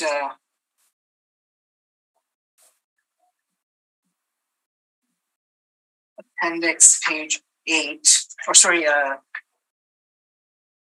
appendix page 6, you will see that they recovered management fees of $33,689.83, and the net rental income was $439,690.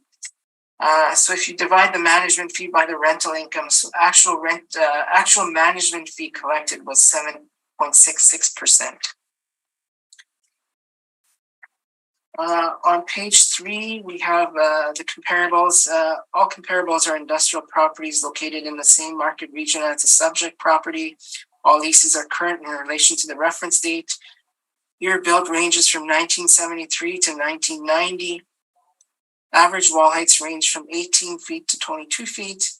Leasable areas range between approximately 7,000 square feet and 12,500 square feet. Net rents range from $5.95 per square foot to $8.25 per square foot. And on the following page, we have our workup. So we're utilizing an overall net rental rate of $7.01 per square foot. We're utilizing a 4% vacancy loss, allowing 3% for non-recoverable expenses and $3.85 for a vacancy shortfall. This results in an NOI of $470,761. We're utilizing a cap rate of 7% to take into account the age, condition, and market region of the subject. This results in a rounded capitalized value and assessed value of $6.725 million.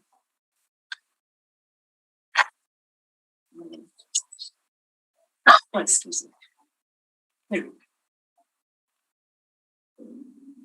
Okay, so considering the strong state of the industrial market over the last number of years and the strong forecasts for the foreseeable future, and the previous board revision decisions, which you probably won't be looking at, I believe that the value of $6.725 million to be fair and equitable, and I respectfully ask the board confirm this value. Just before I open up to questions, I just wanted to point out one last thing. If I can find it.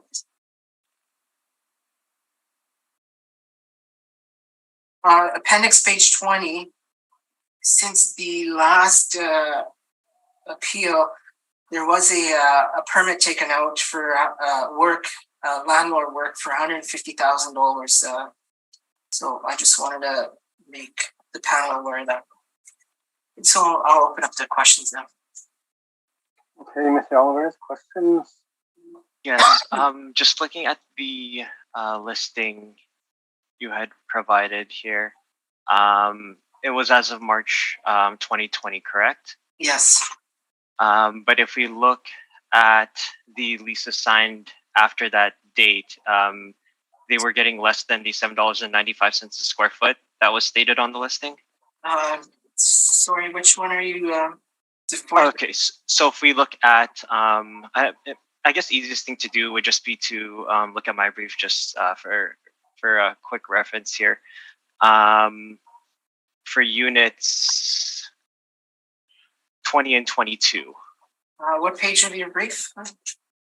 Page 12, sorry. Okay, so were those leases in place before 2020? Well, your listing states March of 2020. These leases. Sorry, I mean the two leases that you indicate are at 625 and 725. I take it units 20 and 22. Yes. Were those leases in place? Are they step-up leases? Were they in place before 2020? So it says here that the original lease commencement for Unit 20 was November of 20, and original lease May of 2020. Okay, yeah, I'm not sure why they'd be listing at a higher rate. But typically, asking rates would indicate the top end, correct? Or I know it says it starts at the listing states that it starting from $795 per square feet. yeah, I'm sort of questioning if they were actually able to get that, looking at the two leases after that date, though. I'm not sure. Well, they are clearly they're not at $795, but I don't know the specifics. Maybe I should have looked myself to see if they were in place before. Okay. So looking at the cap rate that you've applied on page 5 of your brief, do you take into account the extra maintenance that would be required? Does the model take into account the extra maintenance that would be required since there are 3 buildings on this site? Well, That would add to the risk of the property, wouldn't it? the model would take into account similar properties of similar age and condition, so it wouldn't be site specific, but it would be similar properties. And I'll let you know that 7% cap rate was the same for 2018 roll year and 2020 roll year also. Okay. So you said that the model is not site specific? The model is not site. The model is a mass appraisal, right? Okay.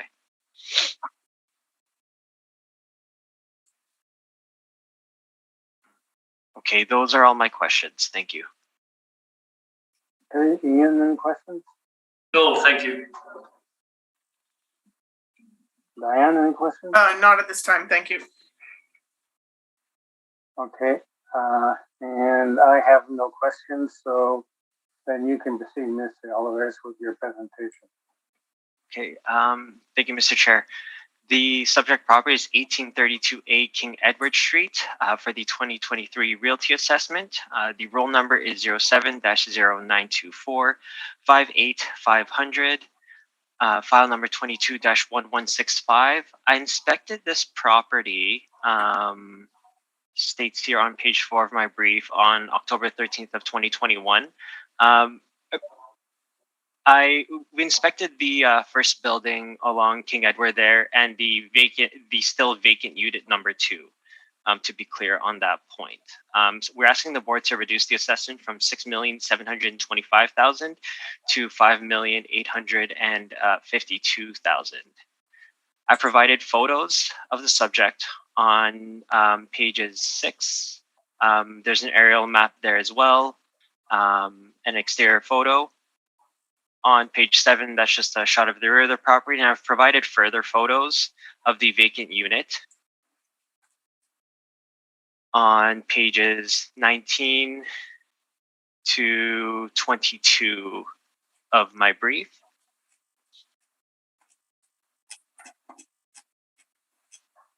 And to give a description of the subject, on page 8 of my brief, the property is located at 1832A King Edward Street in the city of Winnipeg, and it is best described as an industrial flex warehouse.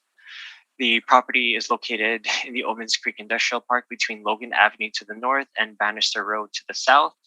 The improvements include 3 buildings. Building A was built in 1977 with a gross floor area of 24,150 square feet. Building B was built in 1979 with a gross floor area of 21,275 square feet. Building C was also built in 1979 with a gross floor area of 28,600 square feet. The gross building area is 74,025 square feet, and the total leasable area is 73,819 square feet. All buildings are 1 story with 21-foot wall heights and of masonry construction. The office portions within the units, we did confirm this, although we only inspected the first building. They do have voids between the ceilings to the roof of the building, so there is that unutilized space there. The subject site, it is rectangular in shape, and according to the assessment department records, it is 209,537 square feet in size, with M1 industrial zoning, and the land to building ratio is approximately 2.83 to 1. Going on to page 12 of my brief, the following rents were in place here, as you can see. The contract rents are considered to be at market. The client for this property is Artist REIT, so I do believe that they would sign fair leases here. So in applying the leases in place, we have, and to mention for unit 2 here, we applied a rent of $7 a square foot based on the similar units within the same building. We come up with a market rent per annum of $504,303. This works out to an overall rent of $6.83 a square foot. And it looks like I had just mislabeled something in my property description here. We are utilizing a leasable area. It's a negligible amount of 73,832 square feet. For the vacancy allowance, we applied 4% again. The shortfall rate, we have applied $3.85 a square foot. For non-recovery expenses, for the non-recovered expense total, we have applied a rate of 7%. And for the capitalization rate, we have applied a cap rate of 7.5%. Again, the balance of my brief here is just the photos of the subject, the assessment information, and the income and rent rolls of the property. So in conclusion, we are asking this board on page 15 of my brief to reduce the assessed value to $5,852,000 rounded. And that concludes my presentation. Thank you. Any questions, Mr. Das Mohammed? Just one. In regards to your cap rate, you got the cap rate from your page 13 cap rate study? Yes. Okay. That's it. Thank you. Okay, Ian, any questions? 2 questions. First question, looking again at page 15 of your cap rate brief, would this building be classified as A or B? This building would be classified as B. Typically, we would save Class A for sort of the more higher end industrial products. And the other question I have is on page 7 of your photos. It appears as though each unit has a separate loading door. Is that accurate? Or does that reflect the property?